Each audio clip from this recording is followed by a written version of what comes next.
The third thing in policy documentation is that incident response plan stuff. I think we've talked about that a little bit in an earlier section, but incident response meaning the first time you think about what to do in an emergency should not be when the emergency happens. If you were hardcore about this, every time you went to a hotel, you would practice walking to the fire exit blindfolded so that if there was a fire and too much smoke, you've already known how to get there. Now, maybe that's a little bit of an absurd example that none of us do, but you can understand the merit of this. The first time you find the fire exit isn't during the fire. And so we want to make sure that we're planning that.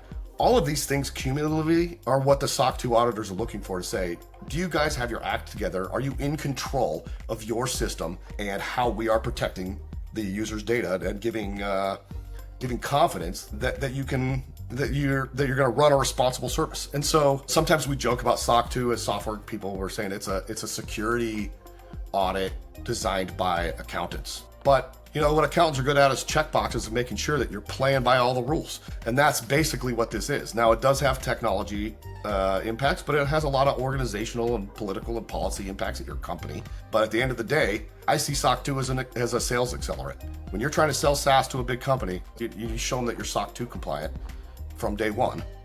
You just cleared a week of sales hurdle with them. They're gonna put you through a vendor diligence at some point, like I recommend you do to your vendors, right? And SOC 2 is one of the pieces of paper that's gonna help you get there. And doing it as an afterthought is painful. Thinking about these categories of things that we've talked about up front is, I think, is gonna make it start to be a smooth, successful journey.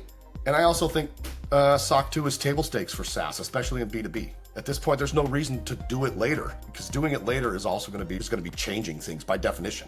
If you did it right the first time, you wouldn't have to redo it. But I really want to just stress that as much as being SOC 2 compliant does not mean you are secure. I would say you need penetration testers, red teams, real software security testing. Having a SOC 2 compliance means somebody else has looked at your stuff and said, yeah, you're doing a lot of the things, most of the things, all of the things that are necessary to responsibly run a system that holds sensitive data on the internet. And it's not just security, it's all the things.